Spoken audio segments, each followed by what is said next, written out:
Hello there, moin moin ladies and gentlemen, Don Spector here today with another review. And I have for you today the Rose Technics Earfree-i3. Yes, today I'm taking a look at another TWS. And first, a small disclaimer here. I've been sent this for review from Rose Technics. Thank you very much, but I have not been paid, asked or influenced in any way to say anything positive or negative about this. Everything you will be here is exactly how I found it, and yeah, I will not spare with criticism if there's any. So, let's get directly into it. That's the packaging. First, looking pretty normal, but if you try to move it out, it's actually two small packages. These here are the accessories, of which we get... Come on, get out. This is the tips it comes with. And this is a pair of foam tips. And then we have the other set that I unfortunately do not have here at the moment. Standard silicone tips in 3 sizes. So that's pretty normal. Oh wait, did I put it in here? Let me just double check. No, it's also not in here. And you get a USB-C cable. In this case here though, if you wonder why it's so big, well, Rose Technics, at this price point of like 50-ish bucks, they give you this. This is a case for the case. Oh, and here are the tips in. Okay, so this is a TWS in its charging case. And this is the case that it comes in. Actually, that surprised me a lot. I have not seen any cheap or let's say more affordable TWS that comes in case for the case. And this here did surprise me in that. And this thing actually is relatively well made. It has 0 flags, as you can see. The hinge actually has a nice like opening mechanism, like it stays like this, relatively solid. And yeah, this generally feels well made. And if you open it, you can see at the top here, there's also some foam there. So just, yeah, keeps your TWS safe. And then you get the TWS itself. And that's basically packaging accessories. As I said, 3 pair of silicone tips, M, S, and L, and then 1 pair of foam tips. This pair of foam tips here I have not tried yet, but I assume this will probably do a good job in improving isolation. But I've tried other foam tips, we'll talk more about it later on. And that's, yeah, packaging accessories. Let's get all of this out of the picture. And yeah, overall for this price, I want to say it is pretty good. Accessories like the case for the case is pretty nifty. And also the inclusion of foam tips, very much like to see that. And then next, let's come to build quality. I will also talk about the charging case when we talk about build quality here. And I think actually going to start with this one. So that's the charging case. You can see it has this like gray, slightly reflective metal. Overall, feels relatively well made. Similar to, for instance, the Capsule 3 Pro that I have here that are similar price point. And also similar to the Buds 2 Pro that I also have here as comparison. The hinge at the back, as you can see, is actually aluminium, so I like to see that. That should last pretty long. Here you have the reset button, which is, yeah, flush basically, so you won't press it accidentally most of the time. And at the bottom, your USB-C port with some additional information. All of this feels overall well made. And the additional inclusion of a plastic, I think, at the top that has this like brushed aluminum optics, yeah, also totally fine. Does feel decently made. And the front here, the logo and the charging LED. If you open it, it's probably a bit difficult to see it, the shine in green. And inside is the actual TWS. Let me remove the TWS and we take a look inside at the case here. So, my biggest complaint probably with the charging case, there's a bit too much give around the TWS itself. So if you put it in here, you can see it's like wobbling a bit around. Even the Capsule 3 Pro, let me just show you, those almost not wobble. Like really I need to like move it out a bit to wobble it. So I think this is improvable here, like a bit less give around the TWS would be nice to see. But other than that, it has charged the TWS totally fine for me, and I didn't have any issues with it, and also everything seems to be glued together well, so yeah, case is totally fine. Next, let's talk about the TWS build. And I removed the tip here, so we can actually take a look at the details. And yeah, unfortunately the build of the TWS I'm not so positive about. First, it doesn't feel that bad, okay? But second, this is this shiny ABS plastic. It just doesn't look expensive. Like it doesn't look like quality to me. And also it feels relatively light in the hand. If we have, for instance, one of the Buds 2 here, those definitively feels more solid, like you really have something in your hand. This here, not so much. Positively though, the seam around this edge here is very, very minor. You can feel it with your thumb slightly, but it's super small, so I like to see that.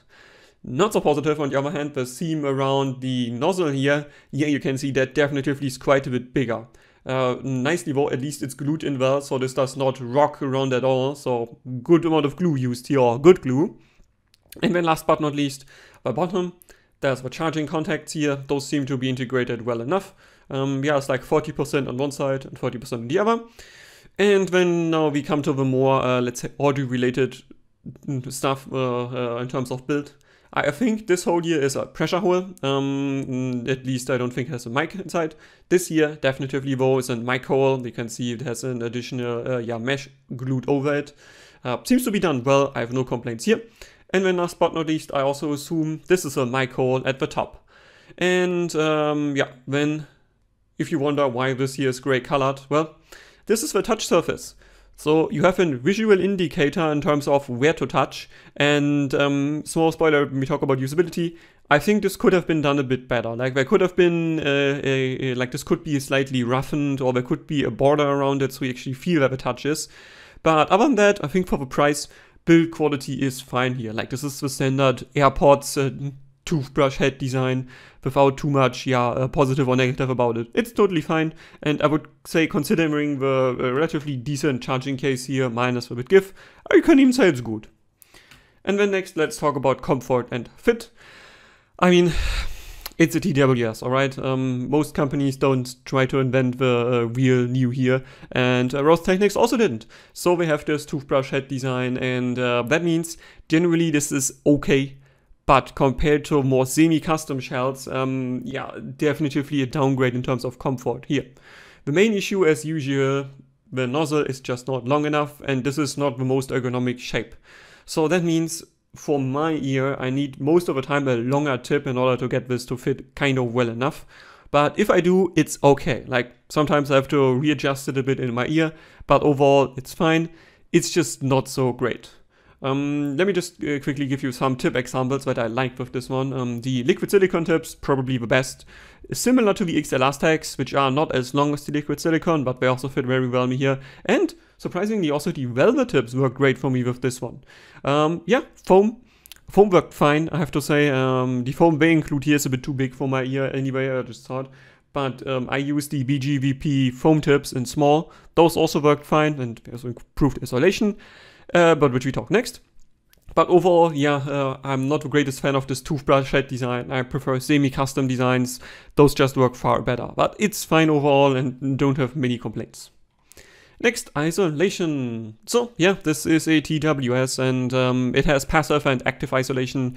Passive first, well, this is relatively thin plastic, so it doesn't isolate that well. It's kind of in the realm as the Buds 1 Pro, which I had also here like 2 years ago or so, something like that. So it doesn't really isolate that well passively. That means you mostly need ANC in order to make it kind of workable for the city center. Take that as you will. Then ANC next. So I have 2 more TWS here. This thing, Buds 2 Pro, ANC actually is working pretty good. You can find measurements of this also, for instance, on Soundguys or on on Artings. So they actually measure pretty well in terms of where ANC does.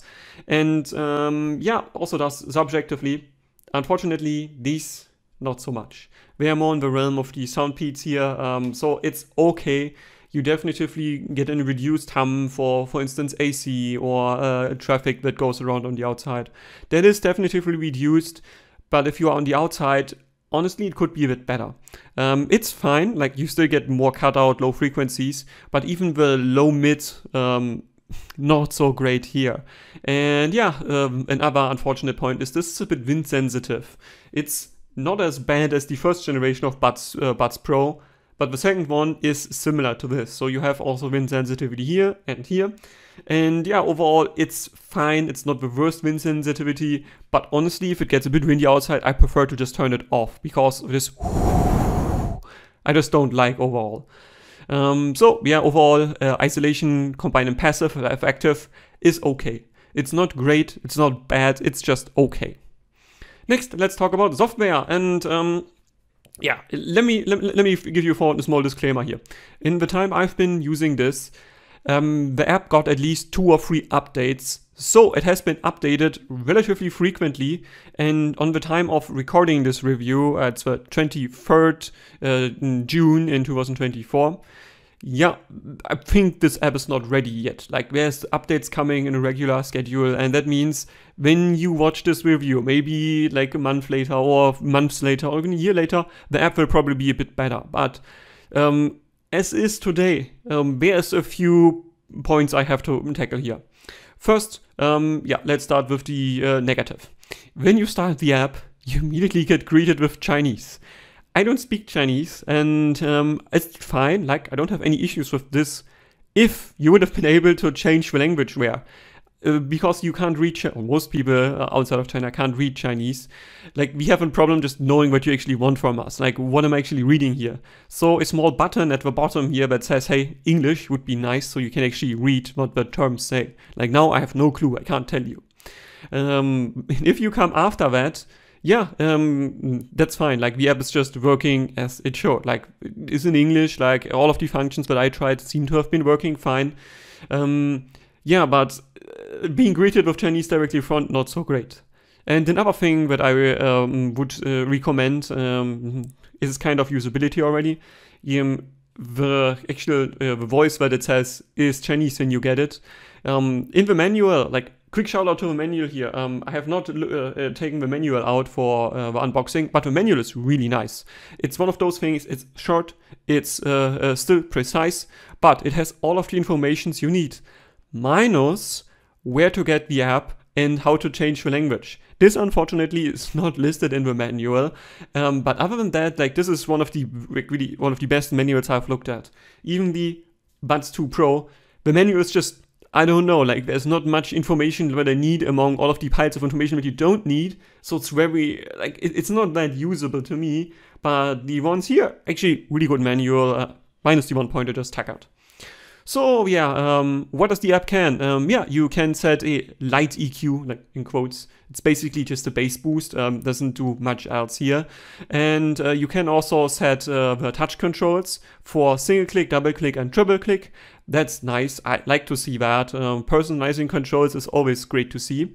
And one more thing that you might need to do, this button here is changing pairing mode again, and yeah, we talk about that more later on, but this might need to be done.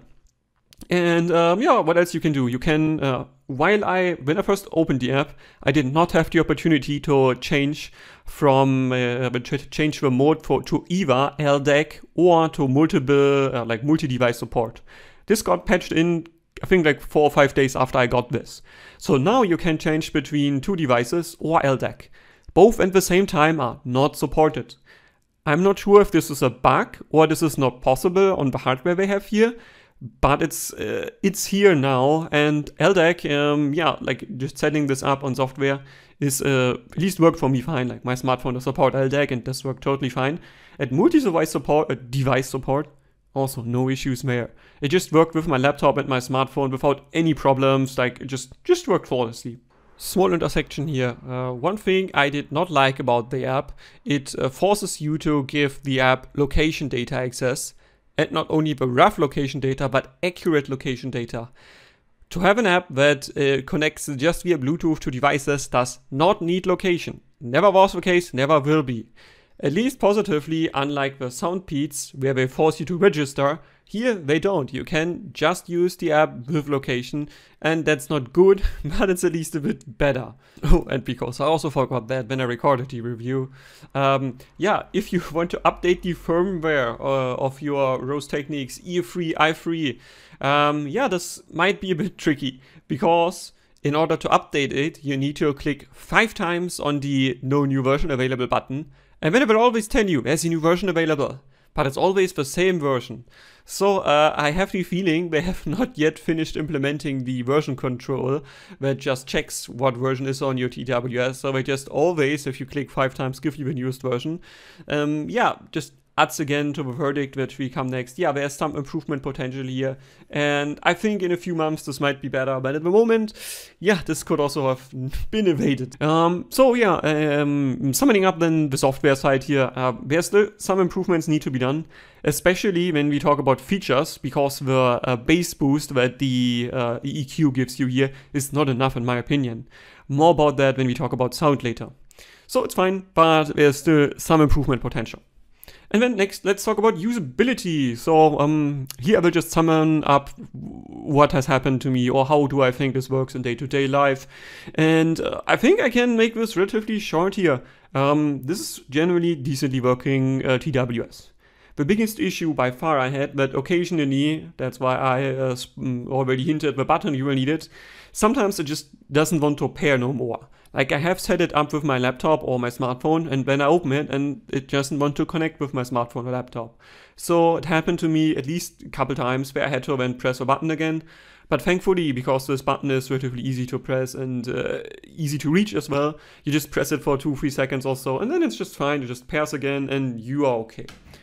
But there is a small issue in terms of usability, and other than that, as I said, it is a bit wind sensitive, so yeah, if you're on the outside and it's a bit windy, you will hear noises. Not the best, but other than that, it's overall fine.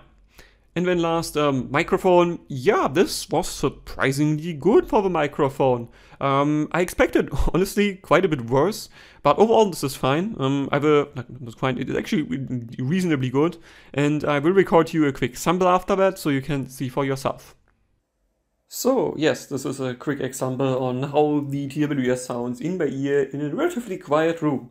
I can also walk to the window to you and open it for a moment, so you can hear how it sounds when there's some background noise going in the back. Possibly not the best at the moment because there's a tram going around on the outside. You can probably hear it. But I think overall it sounds totally fine. But yeah, see for yourself how it sounds and yeah, how bad it sounds. And then after we tackled the mic, let's talk about the touch surface here. And one thing I do absolutely like over even the Buds 2 Pro, this here is basically touch surface all over. And that has the issue, well, you're accidentally touching it whenever you try to reinsert it or just change its seat slightly. This here, way better, because this here is not touch at all. So you can just basically get it in your ear thoroughly. You can readjust the seating and you're not accidentally activating the touch surface, because only this here is touch. And that means I never or almost never accidentally pressed the touch here. And adding to this, even when you press it, you have an like noise. So you know you actually pressed it. That's also nice to see. Other TWS I had didn't have this, and it basically even means, did I press it? I don't know. Like this here gives you a slight noise as well. The only thing that I would, as I said before, would improve with the touch here, it would be nice if this would have the outline here, as you can see, would be like noticeable to your finger. So you know where actually the touch surface is. You can do this with a small border around or with texturing on this here. But I think there's a slight improvement here in terms of just feeling where the surface is. Because yeah, when it's in your ear, you can't see it. So it doesn't help me that it's color-coded because it's in my ear. But to summon here, usability, totally fine. Sometimes happened I need to repair it here with this button. And it's a bit wind sensitive. But other than that, is pretty good. Next, let's talk about sound, and first general characteristics. The Earfree-i3 can be best described as V-shaped in the standard profile, or U-shaped depending on your definition, but in any case it comes off as relatively bright. We start off with treble here, and I will compare this to the Buds 2 Pro and to the Capsule 3 Pro. And what should I say? The Buds 2 Pro, generally in the upper treble department, they have more energy. It comes off as a bit, more airy there. But according to the measurements, there is a peak at like 15K with the i3.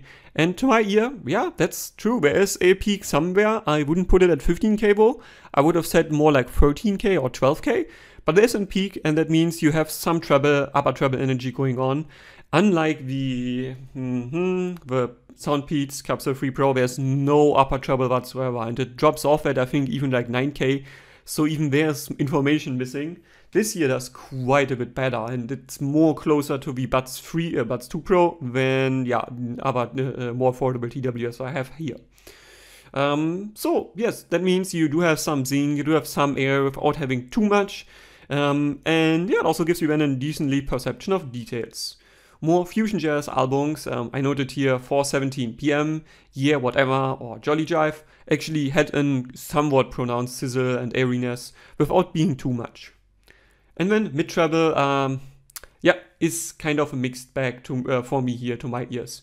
According to the measurements, there's a light peak at 8, not a light peak, there's a peak at 8.5K. To my ear, that gets shifted more to 9K, and that definitively does exist, but it's a bit too much.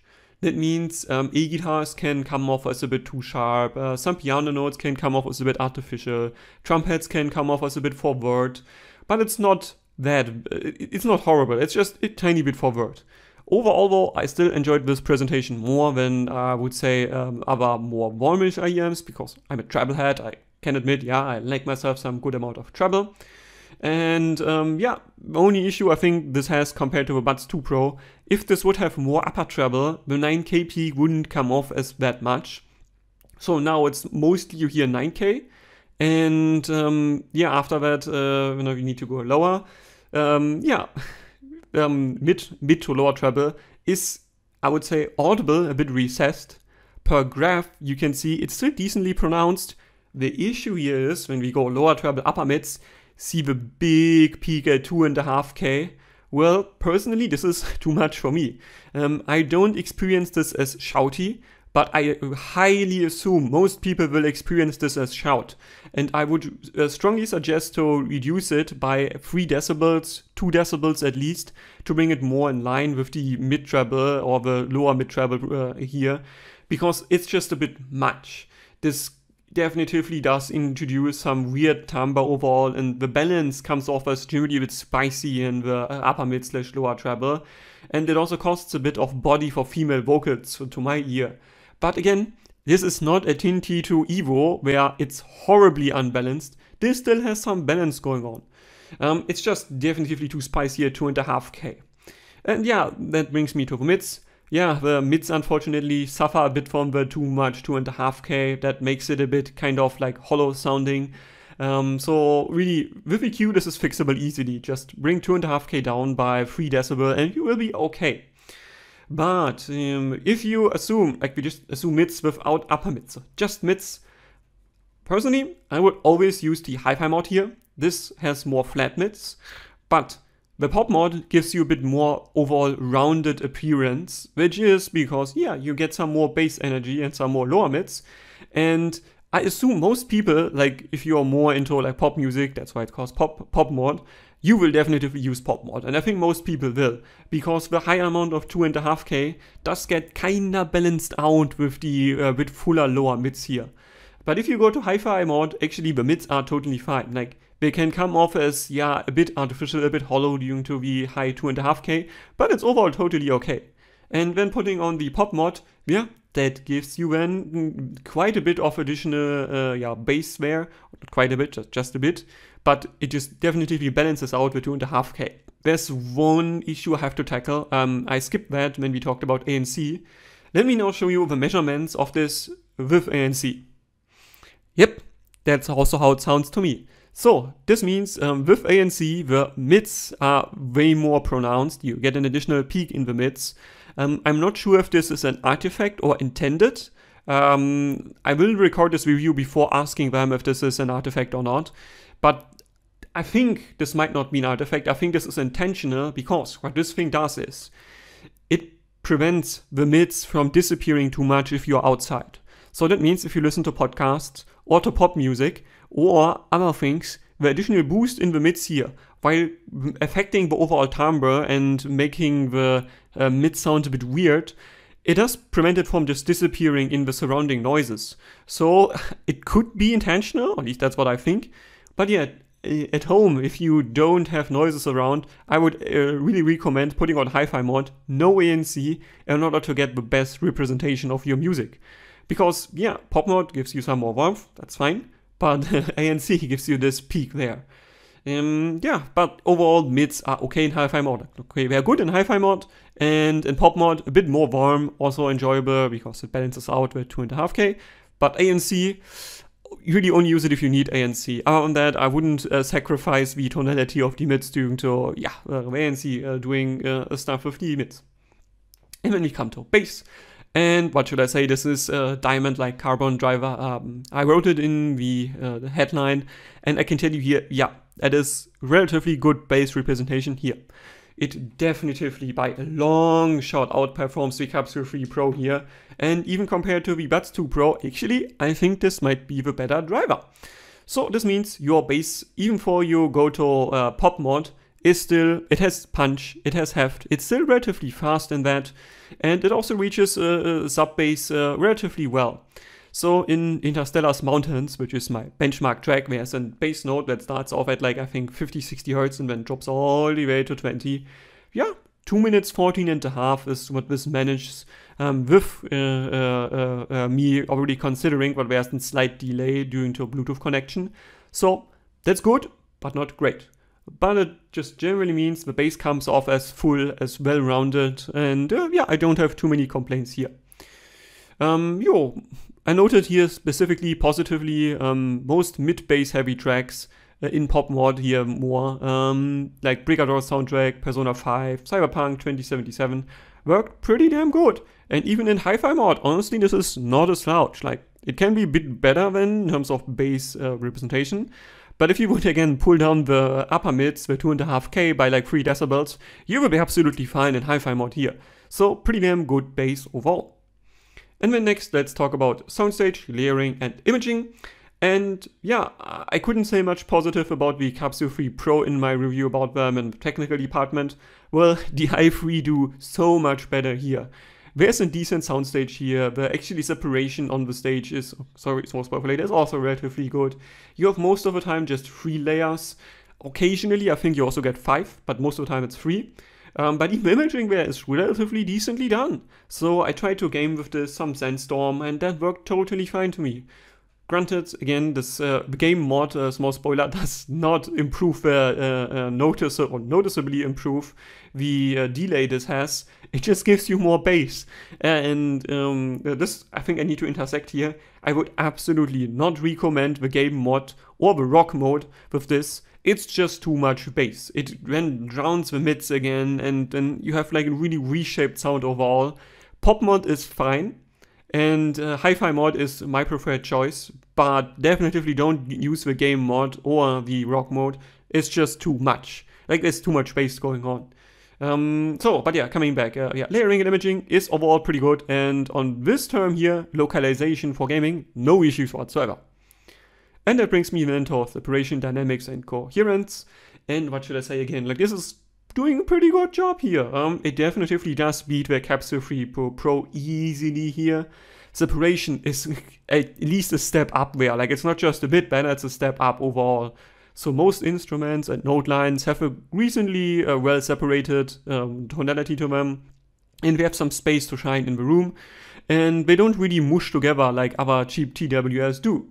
And also dynamics, overall, yeah, like this is, again, it's a DSC driver, and you know this is DSC. It delivers dynamics pretty well. And coherence-wise, well, yeah, I only want to talk about coherence in hi-fi mode without ANC, because this gives you, in my opinion, the best overall coherence. Putting on ANC, as I said, makes it kind of honky or submarine-y, it's what I noted in terms of how it sounds to me. Pop mode makes it a bit more warm overall, but the coherence generally is pretty well. Like, it's in one single DD, so overall tonality or overall technicality here is actually pretty good for the price. And it brings me to the verdict. Yeah, when I had the Capsule 3 Pro, which go for basically exactly Harman tuning minus upper treble, I recommended these. And the i3, I will also give a careful recommendation. The build here is totally fine. These seem to be well enough made. You do get an additional case for your charging case. The case is well made. You don't accidentally press the touch surface. And the actual tuning of this, minus the 2.5K peak, that I would absolutely recommend pulling down by 3 decibels. This is a very well tuned TWS. And also the driver used in here is relatively capable. So generally, I think this is worth a consideration. If you're in the market for TWS that gives you a decent overall technicality with ANC, again, minus ANC does introduce and not artifact, but introduces weirdness in the mids, I think this is a fine choice there. And the biggest problem probably is that also the software does still get updated. So maybe an actual EQ is still coming, I don't know, but it would really help, because out of the box, in my opinion, this should not come with the high peak at 2.5K. It should have been reduced by 3 decibels. And I would really recommend Rose Techniques making small EQ in here. Let me reduce the 2.5K via software. Let me just say, hey, I don't want 2.5K. Let me just push it down by 3 decibels. And then this will be a really nice sounding TWS. But as it stands, as I said, only careful recommendation. Because you really, to make this a good recommendation, the 2.5K needs to go. And an ANC, win sensitivity as well. So there's improvement potential for a second generation, I would say. But generally, I like this more than the Capsule 3 Pro. Just because it has more technicalities going on. And yeah, that's why I said careful recommendation. That's it. Hope you enjoyed it. If you have questions, if you have criticisms, if you have recommendations, please leave a comment. And with this, Spector out.